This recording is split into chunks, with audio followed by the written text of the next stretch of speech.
Why would I do that? Hi, I'm Andrew. You might know me from such boring talks as just Google it and give me 5 reasons not to delete your System 32. But seriously, I just go to hackathons, and so you might recognize me from those. I freaking love hackathons. They're so fun, energy's so good. So mostly, my reason for coming here today is to convince you to come to hackathons and also tell you what to do once you're there, because most of the time, everyone's just freaking out and it's kind of mowing them everywhere.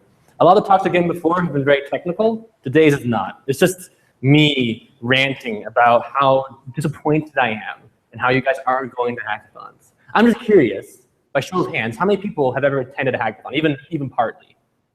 That's some, but that's not enough. So here I am today to tell you you should go to hackathons. And I understand why you'd be confused. Why should I even bother going to a hackathon? And that's a good question. Thanks for asking. I'll tell you why. It's because you can build a lot of self-confidence going to hackathons. When you go to hackathon, you have experience and you can do stuff. You can learn things you didn't know you could do.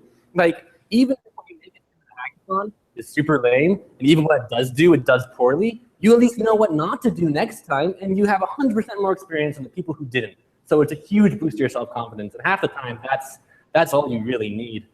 Also, more than that, hackathons are fantastic catalyst opportunities.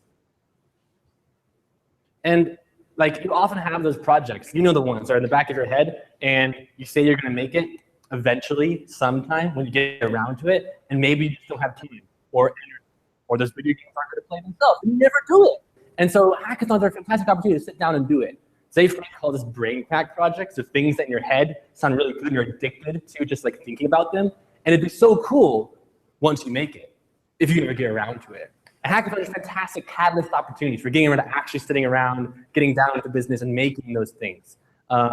Maybe you'll learn that it wasn't as cool as you thought it was. And that's kind of your fear of these brain crack projects. But at least you tried and you did it. There are also great catalyst opportunities to try something new, get out of your comfort zone. So like you have a language you've been wanting to learn. What's popular to say you want to learn right now? Go, Clojure.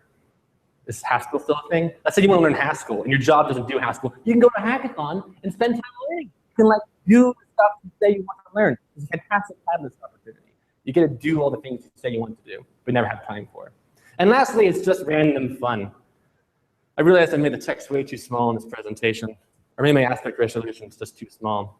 But when I say random fun, I mean like the fun you don't expect. You go to a hackathon, you don't know what you're getting into. The team you've been put on might be crazy, weird, and random. The project you work on could be weird and random. The theme for the hackathon could be weird and random. You don't know what you're in. And even the stressful parts of hackathons, like the parts right before you have to present what you've made, because they're strenuous, but there's so much fun, the thrill of it. All I'm saying is you should go to hackathons, if nothing else. You get to learn cool stuff. You get to meet cool people, a lot of really good energy. You should do it. There you go. I now just want to discuss what to do when you're at a hackathon. So here we go. Here are my 10 steps to running a hackathon. It's broken down into small bullet points that I'm going to rant about. If you have any questions, feel free to ask them afterwards. But mostly I'm just going to be ranting about what to do at a hackathon and what not to do particularly. But what you should do when you go to hackathons is you should set objectives about what you want to get out from the experience. Because a lot of times people go to a hackathon and they don't know what they want to do. And the first step is going. So at least it's that. But a lot of people make their goal winning. And that's a fine goal, I guess. It's okay. But you're not going to have as many like catalyst opportunities if you're just there trying to please the judges. You're not going to have as much fun if you're stressing about trying to win whatever mandatory prizes they have at the end. No, you should set goals. You should say, like, I want to learn Haskell or Clojure or Go or whatever. And you should, like, even if it's a simple to-do app, at least you like set a goal for trying to learn that thing. And at the end of the day, you can like say, I did it. I tried it. Put it on your dish bash bash. You can also have a project that you want to do. And then, again, I would encourage you to kind of tone down your idea, try to make it specific so you like know what you're getting into, not just like a very general, broad idea. Try to make it attainable. Within 48 hours, you may have a really big project. If it is something bigger than the weekend, try to make it measurable. So like if you want to get, you know, if you want to learn Scala and you go to that cool MOOC that Scala's creator has had, which has like 10 parts, you want to get 3 of them, at least you know you're 30% through. Like you know how much of it you're done. Set objectives, that's really important, because then you know what you want to get out of it. When you meet other people and you start talking, you at least know what you're trying to get out of it when during those interactions. So set up objectives. When you have to next to hackathon, be specialized. And it's hard to tell people just say, hey, be special, but you need to be. And this goes more than just hackathons in life. If you want a good job, try to be really specialized. Like, people will pay you more to do one thing really well than just anything. If you say that I'll do anything, then you're going to have the responsibility of doing everything, and that's no fun. Or maybe you're flooded doing something you don't want to do. So when you go to a hackathon, try to be specialized. Find what you want to do. You might not even be your specialization yet. Just say, yeah, I could do front-end web engineering. Sure, hey, make that your specialty. And that way, when you talk to other people, you can find the skill sets you can't do, or they'll find people who they'll think you're the skill that they need, and then you can like start defining a team based on the skill sets. You really want to be specialized. It also helps if these align with your objectives. So if you want to learn how to do web development, make your specialty web development. When you introduce yourself to people, put on your name tag. Say, hey, I do web development for this weekend at least. Let's try it out. Again, you can do so much more. You might, also play the guitar, but don't say, I'll play the guitar for your team. Be specialized. Find something you want to do. The third step is to join a team. There's this idea in our industry that the lone wolf engineer is like what we want to be, but you can't do it by yourself. You really can't, and especially in 48 hours. You may even have all the skill sets, but you don't have the time to apply them all. So you want to find people who can do what you can. So when you have your specialty, find the people who have the specialties you don't have, and then like put them together. It's like forming a band. You don't want to have a whole bunch of lead guitarists. You want to have like also some drummers, and I don't know, I should know more about music before I use this allegory. I don't know, bass guitars, that's the thing, right? Yeah.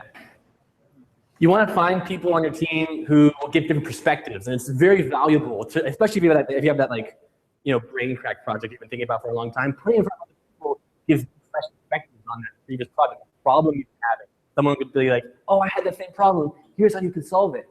And like, that's super beneficial. You can learn so much more about yourself and the projects that you want to do by surrounding yourself with people on a team. There's the rule of pizza. Don't ever have a team that you can't feed with one pizza. Try to keep them small. If your team is bigger than a pizza, you've messed up. It's something I never thought I'd say. But you want to be able to have like 3, maybe 4. Every additional person you add has another layer of communication or miscommunication potentially. So try to keep it small. And when you have specialties, a lot of people think that with hackathons, because like it's hacking, you have to only be coding. But really, we want everyone to come to hackathons. We just can't call them everyone-a-thons because that's lame. So if your specialty is like business or marketing, that's valuable on our pizza team. So try to surround yourself with people who especially can do very different things from you. If you want to make your specialty something like that's not technical. We need so many designers. It'd be so cool to have people who handle the project from a project management standpoint. We need more people like that at hackathons. We need people who are willing to like do the legwork, putting together the pitch and presentation at the end, and meeting with people and asking them to use our app within the room. That's so cool. And yet our hackathons are usually 100% people who develop code. So we have a whole room of coders trying to design interfaces. We don't even know the first thing about the UI. So I don't know. Be special. Special things you can. When you do have a team, make an MVP ASAP. When you have a project, it could be very big, but you want to try and get the core set functionality done as quickly as possible. So narrow down what's really important about the project and do that first. This is especially true of projects that have a lot of different features. You want to mostly do the stuff that is most important. Bonus points, you prioritize it into like layers, such that like if any time the hackathon ends, and it will, you'll have at least something to show at the end. A lot of people recommend for hackathons, especially to go backwards, to say, what do I want to pitch at the end of the hackathon, go from everyone, and you share what you've made, and it's really cool. But if you have nothing that works, it's super depressing, because you're like, well, if it were working, it'd be cool. So look at what you want to have in the demo, and then go backwards. And this is kind of weird, because you're going style first and then substance. So like make the user interface and then start putting stuff behind it, make a cardboard cutout, and then start like making it work bit by bit.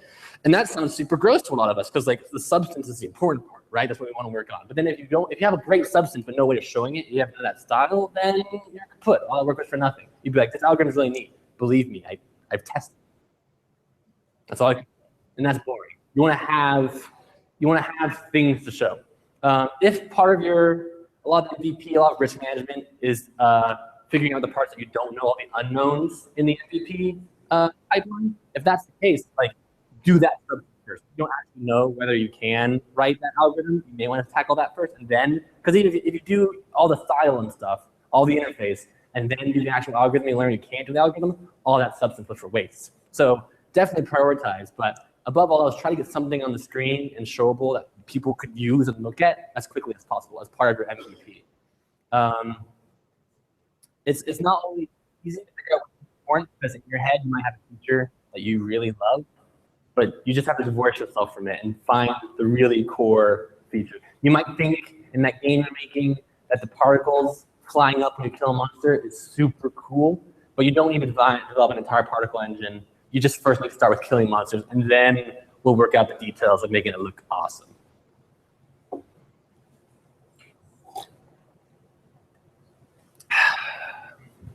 Step number 5, partition the project. And this is by far the hardest part, because you're going to have a team of people, and they're going to have their own mindsets of things they want to do. And you might think that optimizing the big O n² algorithm is the hardest thing you'll do. Or you might think that figuring out the logistics of accommodating latency and multiple input-output servers is complicated. You can say whatever technical babble you want and say that, oh, that's a hard problem. But no, the hardest thing you can do is work with people. And what's great about hackathons is that it makes you like practice that, because it puts you in a room for 48 hours, and after 48 hours, you ought to hate or love them. You have to figure out who's going to do what and what their outputs are, because that's your inputs, and you want to make sure that you establish that early rather than later. You have to figure out all the logistics. You want to make sure that you're communicating about all the little finer details and like what common goal you're all working to. You want to make modules. I heavily encourage you to make everything parallel and separate, so that you can all work on projects differently. You can just have solid, like, you can go do your own thing and I'll do my own thing, and you don't have to step on each other's toes, because if you ever mess around and get merge conflict hell, you know you don't want to mess around for that. For the hackathon, if you have better things to do, those parts by themselves. So it's better to keep people on separate like project statements, different tech. Have one person on the Android app, one person on the server, and establish a common API that the client will talk to the server about, but don't like have them both working on the same part, because that just gets hard really fast, really complicated, and really messy. Give people ownership over the parts that they have and give them the responsibility to build it, and then go from there. I'd also encourage you to not forget to integrate those, because I've for one, been away too many hackathons. I'll be like, yeah, you do your thing, I'll do mine. And then like in the last hour, right before we have to pitch it, we're like, oh, we have to put these things together and make it work. And then we actually didn't. We messed up how input-output work, and it was all poor. So definitely integrate often. Partitioning the project, though, is the hardest part, and is something you'll find in all things you do, not just hackathons. Hackathons is just a concentrated version of that. Step number 6, when you do actually start working, keep it stupidly simple. You've heard of CAS before, yeah? Fuck your best practices. Take those, throw them out the window. I don't care if you need to have your inheritance subclasses. I know there's a good thing to do. I know I'm supposed to write tests, but just write dirty, hacky code. And it pains me to say this, and I'm sure I'm going to get some pitchforks after this, but you don't have time. One of the nicest things about hackathons is that you're allowed to make those mistakes, because this isn't something you're working on for long. You're just banging it out, you're making it from there. If you feel like you need to reinvent the wheel, how about you don't? There's tons of people who've done those things before. You know, take the easy way out. Do the simple things first. That's Instagram's motto. The CTO says when we start building things, you just do the easy things first, because then you have something at least, and you go from there. And I like that. There's so many third-party APIs you can use. If you need to send an email, don't set up an SMTP server and figure out all the logistics of that. Mangonel and SendGrid and all those other good APIs do that for you. And they have, like, you know, freemium, you know, API keys you can use for a weekend. Do that. That's fine. If you need to deploy it, don't spin up the whole VM and figure out the logistics of that, because that's just going to kill you, because you have a lot more other stuff to worry about. Just use like Heroku or Nojitsu or whatever you fancy and go from there. I like DigitalOcean. They're neat. Use what other people have, you know, out there. Just mock something up. Prototype quickly. Do the easy things first. Keep it simple. If you're going to give your code to someone else on the team, they should be able to understand it. Don't overcomplicate things by future-proofing it. You might think, oh, I want to insert something in here. Don't. Just keep it stupid simple and go from there. Rule number 7 of 10. Take care of yourself. I don't know what it is. with hackathon, but like they like this presence of being scary. I think this is like true of all of our industry. We like to make things seem super intimidating so that we can like drop a couple acronyms and techno babble at you, and then like what we do seems like arcane magic, which is fine. It's done well for us, but it makes it really hard for newbies to get in. And so often, like we have this unhealthy attitude towards things. This hackathon, like we take hacking, which sounds scary because like that sounds complicated, like I'm in, you know, and like I'm just a newbie Ruby on Rails programmer. What can I do? And that sounds like work. That's like exercise. And that's the scariest thing. Like you put those together, and we get this weird and like hackathon. We have to stay up all night, drink like 5 Red Bulls. We're gonna put 25 hours in a day, and we're gonna like do all the things, and it's gonna be great. But that's not good. This is just a weekend project. Don't kill yourself over it. So sleep and eat, and I don't know, move around sometimes. Get up from your desk, talk to people. Don't just focus solely on your project. Get up and get around and be healthy. You don't realize just how important that is. All the best hackathons I've been to have been ones that had a very healthy atmosphere. And when you're on a team, try to like aggregate this healthy attitude to taking breaks and stuff. That's important. Rule number 9, rule number 8, pitch it proudly. It's on the showmanship. I know as developers, we hate talking. I, for one, love the sound of my own voice, and so here I am. But like, get up there and talk about what you built. And oftentimes, what you build is something you love and excited about, so it shouldn't be hard. Just get up there and like be ecstatic about what you made and talk about how you made it. It's not hard. The biggest thing you can do, the best thing you can do, is try to keep it interesting to the audience. Think about all the presentations you suffered through. There's a lot of them. And then don't do that. Don't go on long, unending tangents without periods. Don't speak too fast. Don't be like me. Try to not do live demos. Definitely want to show what you built. Don't just say that you built it. Show, don't tell. But like, maybe record a screen capture of the app working, so you don't have to worry about that, you know, live demo nightmare of it not working in the end. You know, if it's a mobile app, I've seen so many people like try to get it to work with the projectors, and they connect to their computer and they try to show it, and it's like upside down, and they try to fix it. Just skip all that. Just record it and show that. Don't make it go too long. Talk about what you did particularly, because that's what they want to hear, not just like what you made, but how you made it and what like mistakes you made along the way. Have a story and share it. It's all in the showmanship. The pitching is really important. And that to me is like a relic. The end presentation is the final artifact of the entire experience, because you get to like, it's the culmination of all you built over the last 48 hours or 24 hours or whatever. So, you know, definitely take time away. I know a lot of people like coding right until the end of the deadline. I do that all the time, but set a deadline before the deadline to like presentation practice it. Put together slides. Don't just like wing it, because you're gonna hate yourself later for it. Number 9, don't be a jerk. There are a lot of assholes in our community. There's so many, and I don't know why. It's such a toxic environment. I think like Chattanooga, if nothing else, is a lot better about this, about being supportive and nice. But you go to these hackathons and everyone wears their pride on their shirt, and like they're super egotistic and selfish and stubborn, and you work on teams. I can understand why people don't go to hackathons. They don't want to meet these kind of characters. There are people who like say it's like, you know, they have to do it my way, and they're picky about everything. They argue about every last little detail.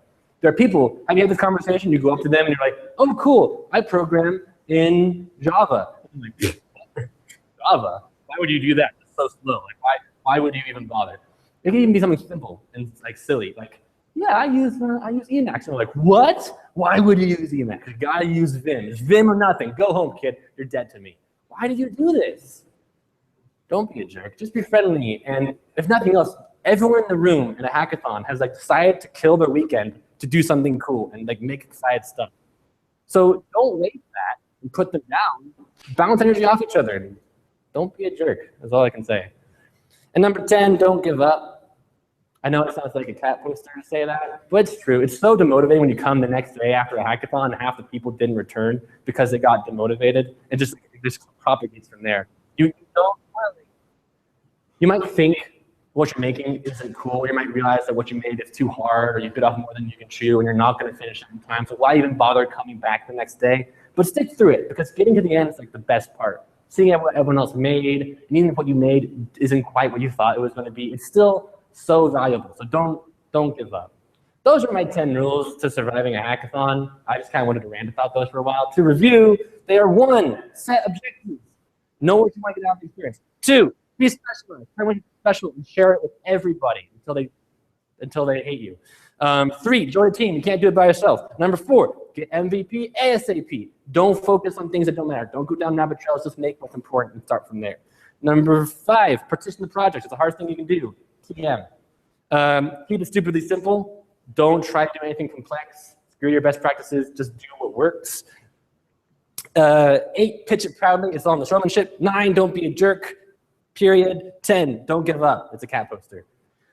If you're wondering how you get involved, there's a ton of hackathons here in Chattanooga. I don't know any of the dates for these. I just know that they're happening. But Hackanooga is the best. I love Hackanooga. By far my favorite hackathon. And I know it's happening sometime in the fall. I just don't know when. So keep your ear to the ground. That one's fantastic.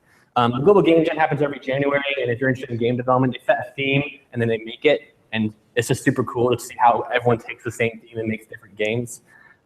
Student R&D is for students in middle school, high school, like grade. So it's for students. If you're really interested in trying hacking, Code Day is super fun. Volkswagen and Lamppost Group both have hackathons. I don't know when or for what the audiences. I know Volkswagen's for students as well, so like take that as you will, but they're happening. Colab has their 48-hour launch, which I think is more business-driven, but still in the same vein of making something in a weekend. So yeah, that's always neat. And then the truth comes out, the entire reason I gave us hackathon is because I have my own hackathon I'm organizing, not this weekend, but the next weekend. Hey! It's called the Yeah Good Enough Hackathon. It's gonna be super cool. It's gonna be at Colab, not this weekend, next weekend. It'll be 48 hours, very casual. The theme is very light. It's just make something. Something good enough. Doesn't have to be great, just good enough.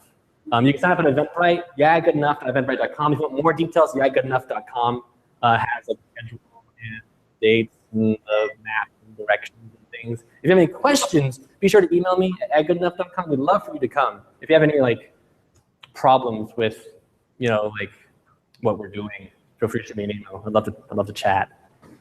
Final thoughts. As a wise man once said, just do it. I think a lot of this is just sitting down and putting yourself out there, and a lot of the time you just don't want to be out of your comfort zone, and that's understandable because it's uncomfortable outside the comfort zone.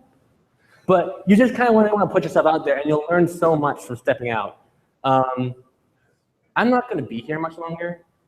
I'm leaving at the end of July to go to Seattle, but I'll be back. And when I do, I want China to be that hub of innovation that it constantly claims to be, that encourages people to make neat things over weekends and throw them away and build stuff back, and be a supportive community that encourages this kind of creation. Hackathons are a great way to do that. So support your hackathons and go to them.